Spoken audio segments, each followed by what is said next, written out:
this Baal worship. I'm coming up to his mountain.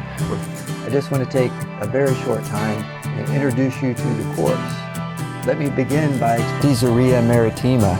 This is a very important city, and many that are recorded in the Gospels took place in those villages along the seashore. Behind me is Mount Hermon.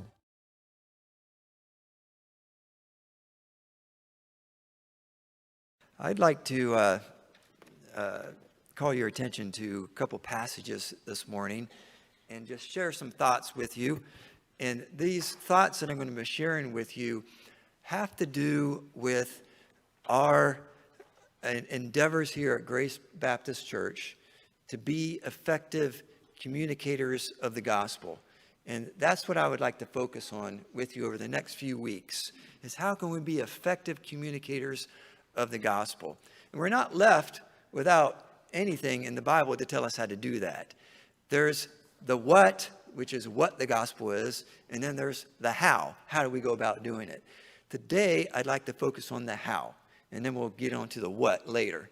I think most of you understand the what, but we are going to get into that at some point in this series. So we're going to look at a number of different passages this morning. So get your Bibles out. Get ready to flip around a lot, okay? So we're going to start off in one of Paul's epistles. We're going to be looking at several of them, actually, this morning. The first one comes from the book of Colossians.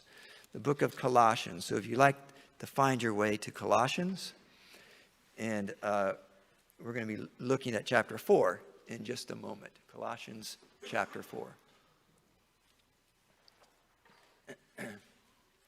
And while you're looking for that, let me just make a few comments that I think are worth considering. Today we live in a time, live in a period in our culture and our society in which it seems like in many ways it's impossible to have conversations with people when it comes to our faith. It seems as if many people hold us in contempt with regard to our faith, doesn't it? It seems like the moment that Christianity comes up in a lot of conversations, people begin to poo-poo on it, and they're very critical of our faith. They're very critical of that. And some of that is probably our fault, okay? Some of that is probably the church's fault. But just because we don't do the best job representing it doesn't mean that makes it less true or, not worth considering. And so what I think we need to talk about is how we can become better at representing the gospel. How can we become better at representing our faith? Now, at the time in which these letters, these epistles were written, Christianity was just a dot, okay, so to speak. It was a minority. It wasn't the dominant worldview. It wasn't the dominant religion of the day. And so it's often helpful to take a look at how Paul is giving advice to those little fledgling churches scattered all over Asia Minor, about how they can be effective in talking to their communities around them. Because in order for the gospel to spread, that they had to do that. They had to be engaged, okay? And since it seems like there's a sense in which we are finding ourselves in a minority situation in many respects, still not anything like they were, I think it's helpful to take a look at Paul's advice to them and consider it carefully about how we should go about representing the gospel. So in Colossians 4, verses 5 and 6, he gives this advice. This is towards the end of his letter, okay? He gives some advice about how to engage outsiders, as he calls them. These are people who are outside of our faith, outside of the church. Notice how he puts it. Walk in wisdom toward outsiders. Now, how do you do that? How do you walk in wisdom? Well, he says, making the best use of the time. Okay, don't waste time. Make the best use of time by employing wisdom. Okay, what does that look like? Verse 6, let your speech always be gracious, seasoned with salt, so that you know how you ought to answer each person. Okay, let me read that again.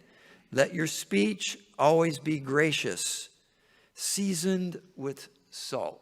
What do you think that means, seasoned with salt? What do you think he's talking about there? There were a couple of different uses for salt back then.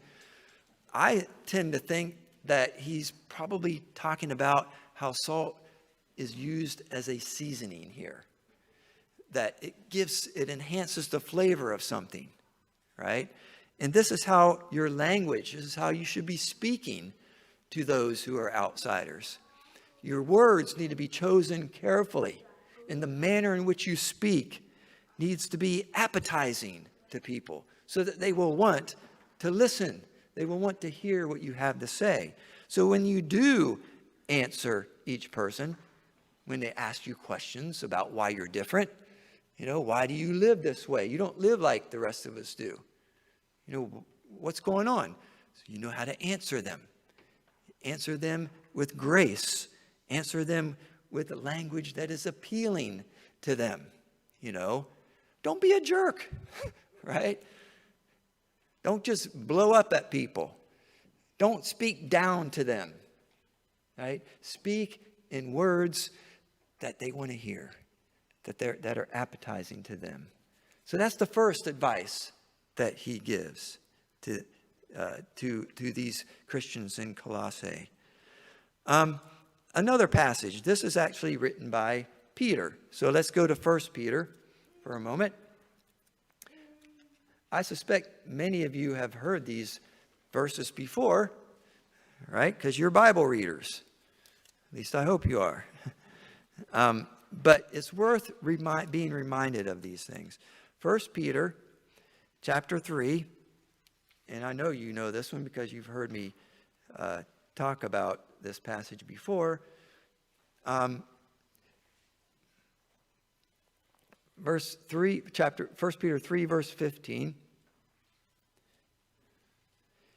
He says, "But in your hearts honor Christ the Lord as holy, always being prepared to make a defense to anyone who asks you for a reason for the hope that is in you, yet do it with gentleness and respect." Okay? This is actually a passage I've quoted before when we first started doing the apologetics moments, because this is where we actually find the word apologia, translated apologetics. It's actually here in this verse. In this verse, it's translated defense, making it a defense, because that's what the word apologetics means. It means to defend something, defend yourself, defend an idea, defend something. And in this case, he's saying, always be prepared to defend, to give a defense, an apologetic to anyone who asks you for a reason for the hope that is in you. Okay? You need to always be prepared to do that. But then he tells you how. Look at the words. With gentleness and respect. With gentleness and respect. Don't be arrogant about it. Again, going back to the previous passage, make sure you choose your words carefully. Again, we're seeing these. These are all important things for what I call setting the table with someone, so that they want to sit down and listen to you and spend time with you, talking to you. It's inviting when you speak this way. Okay. Another passage written by Paul, 2 Timothy 2. 2 Timothy 2. And we'll look at, we'll start with verse 23. I think that's a good verse to start with. And I would invite you to read these entire chapters, the context for them. I'm only kind of honing in on one or two verses here, but you can see that in the context of these passages, he's dealing with a number of things, but he's focusing in on the importance of being good witnesses. 2 Timothy 2, verse 23. have nothing to do with foolish, ignorant controversies. You hear that? Have nothing to do with foolish, ignorant controversies. You know that they breed quarrels. You know that they breed quarrels. I tell you what, if everybody could follow that advice, there'd be a lot less nonsense going on in the world around us today, because there's so much of this stuff that goes on today, isn't there? And here in verse 24, he speaks about how we as servants of the Lord need to be.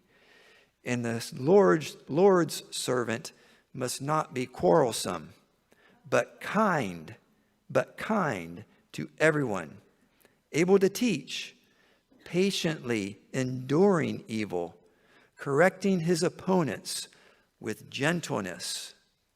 God may perhaps grant them repentance, leading to a knowledge of the truth, and they may come to their senses and escape the snare of the devil after being captured by him to do his will. There's a lot there, isn't there? It says, you must not be quarrelsome, but be kind, able to teach, patiently enduring evil. You know, if you think about these early Christians, they had to put up with a lot. They had to put up with a lot. The world was against them. They didn't live in a friendly environment, right? They were accused of all kinds of things that weren't true about them. They nonetheless were attacked constantly. You ever feel like you feel like Christianity is under attack today? Yeah, it is. And a lot of Christians know this, especially those who stick their necks out, okay? But the way or the manner in which we should respond to that should be as Paul advises here. It's no different today than it was back then. We need to be kind. We need to be patient. We need to be gentle, right? And in doing so, with the hope that God may grant them repentance, that they may come to a knowledge of the truth, so they can escape the snare that they've been caught in. Most people don't even realize this, that they're caught into a snare, okay? A snare of nonsense, if you will. Nonetheless, a snare of the devil. A lot of people get ensnared by rhetoric. That's how they get ensnared. Now, what do I mean by that? What I mean by that is this, that just because someone has a clever turn of phrase, just because someone can say the words that resonate with somebody, they know how to talk to people in such a way that they can capture them, right? Doesn't mean that they're right. Doesn't mean they're correct. In the Greco-Roman world, there are actually speech givers who were paid to do this very thing. Okay, this is what they were paid to do. They were experts in rhetoric, and they would be hired to go into city squares and streets to give speeches to try to persuade people to believe certain things, regardless of whether they were true, but just to persuade people to come on board and to follow along certain trends or ideas. Okay, in the world of Socrates and Plato, that those kinds of speech givers were quite popular as well, and they were engaged in sophistry. You ever heard that word, sophistry? Sophistry is when something sounds right, but it really isn't when you analyze it carefully. It's full of appeals to emotion, or appeals to ignorance, or appeals to things just that sound good to the average listener, but when you actually think about it carefully, you discover that it's not real. There's no real substance to it at all. It's easy to be persuaded that way. Politicians do this all the time. That's what they do. They look for phrases. They look for terminology to try to hook people in so they can capture their votes. That's what they do. Well, here's something interesting about that. In 1 Corinthians chapter 2, if you want to look at that passage with me, Paul actually addresses this. We know that he does because the language he uses in the Greek is very much connected to this idea of rhetoric. Okay, this idea of being clever in the language that you use. He says in 1 Corinthians chapter 2, verse 1, he says, "And I, when I came to you, brothers, did not come proclaiming to you the testimony of God with lofty speech or wisdom." Okay? Did you hear that? When I came to you, I did not come proclaiming the testimony of God with lofty speech or wisdom. Now, when he says wisdom here, he's using a particular word that refers to the wisdom of sophistry, what the Greeks thought was wise. You know, that kind of rhetoric that was persuasive, but it was persuasive surfacely, only on the surface, you see. It didn't have real substance to it. So he says, I didn't come to you that way. I didn't come to you with fancy speech, fancy words, fancy language. You know, I didn't come to you with that sophistry, he says. And then he says, for I decided to know nothing among you except Jesus Christ and him crucified. He says, that's what my emphasis was. That's the only thing I wanted to know, he says. And so here we see the how. Here we see the how. Would you like to see the how put into practice? Well, let's take a look. Turn to Matthew chapter 22. Matthew chapter 22.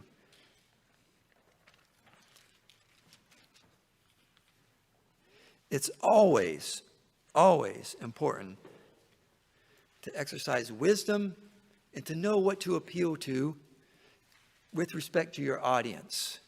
Okay? That is to say, you know that some people are persuaded by things that other people are not persuaded by. Now, this doesn't mean that the means of persuasion is wrong. It simply means that you have to know how people think. You have to know, how they conceptualize things. And Jesus is a really good example of that.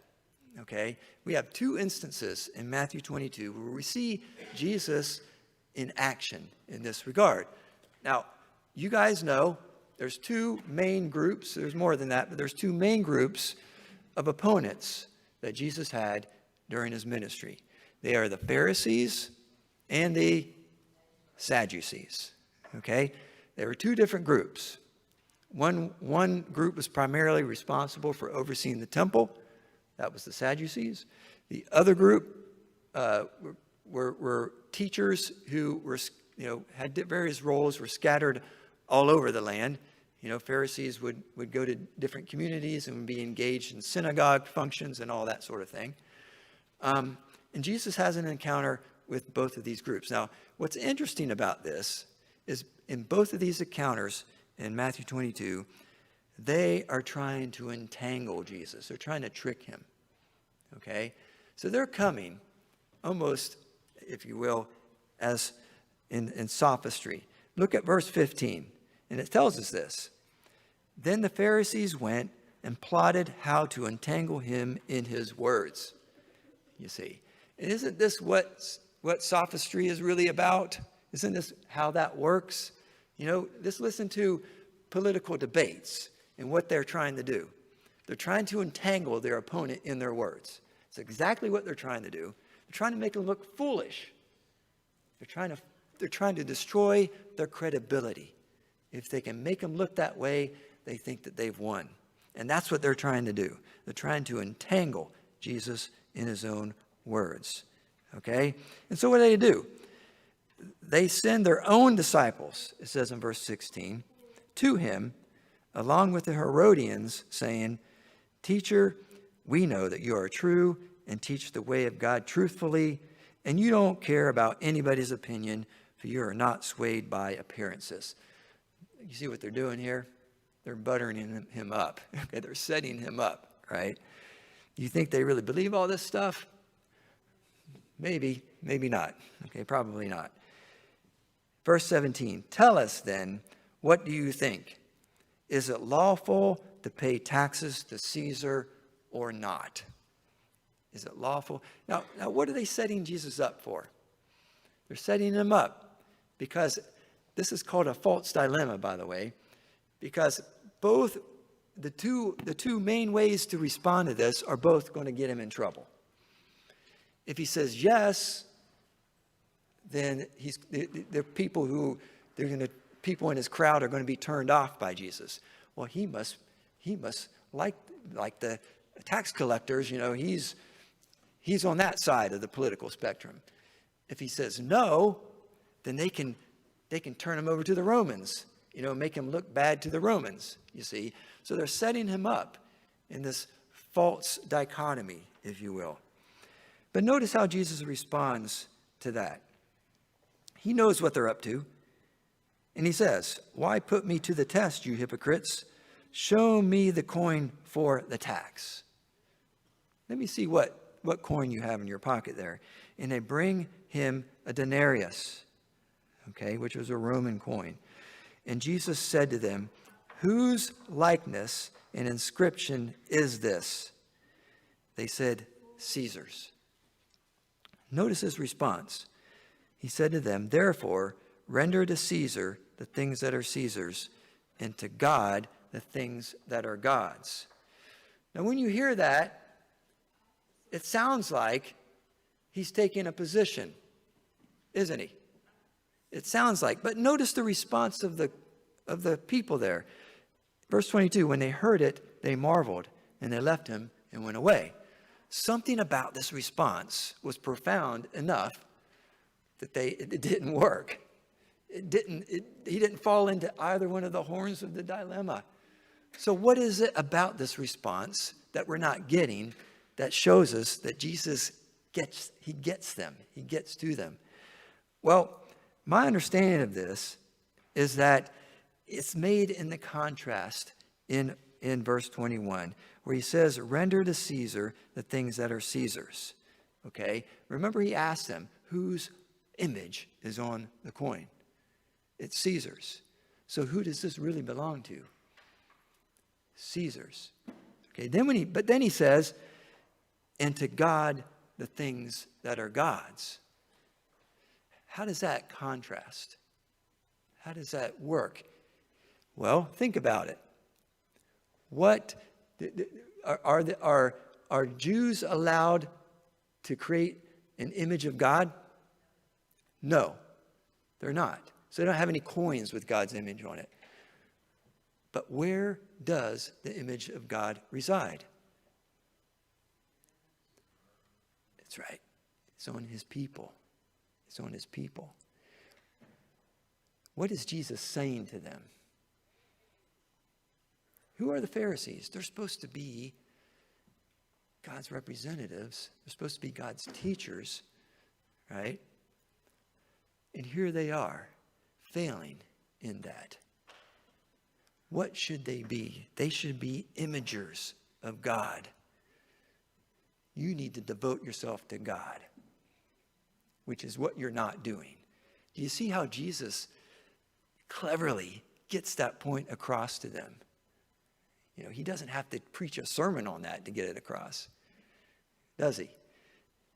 He just makes a simple statement, a contrasting statement here.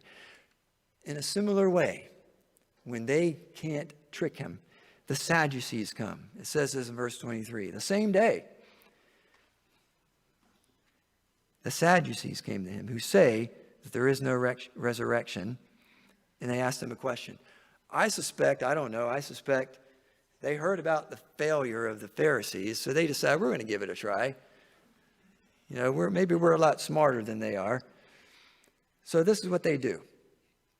Here's where they try to see if Jesus is really a good teacher of the law of Moses. So here it is, verse 24. "Teacher, Moses said, if a man dies having no children, his brother must marry the widow and raise up offspring for his brother." That's what the law of Moses says. Now, there were 7 brothers among us. The first married and died, having no offspring, left his wife to his brother. So to the second and third, down to the 7th.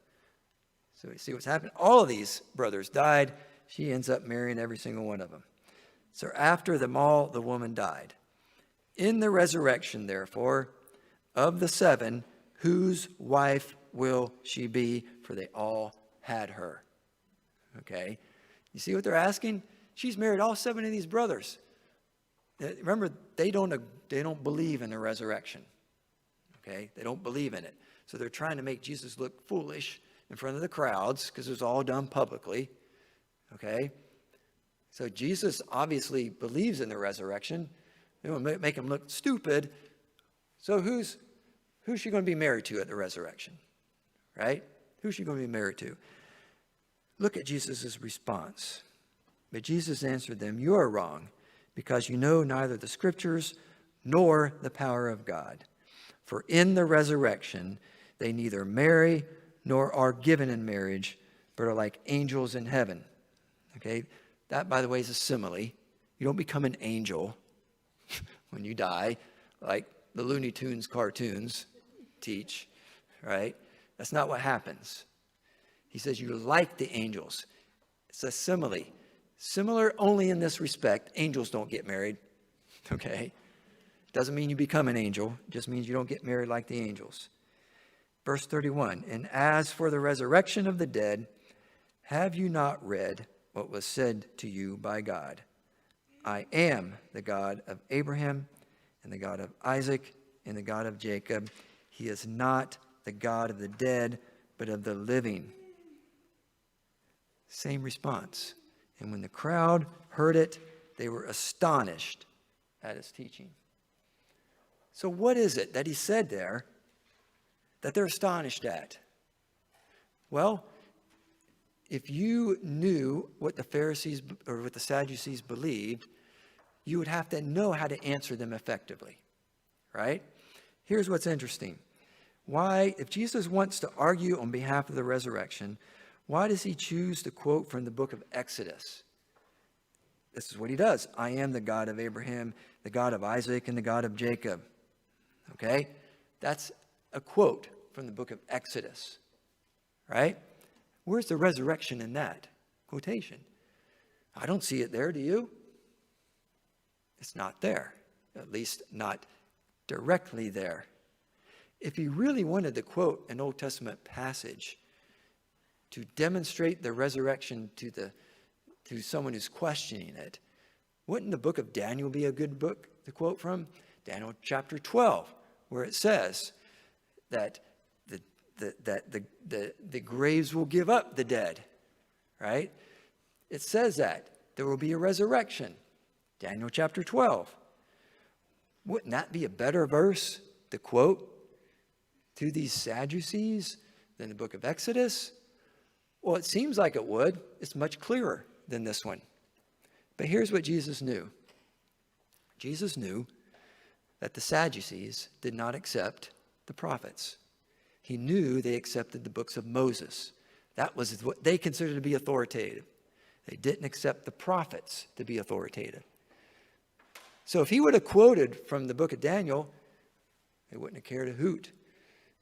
In fact, it would have made Jesus look rather silly. You know, that can happen to us, can't it?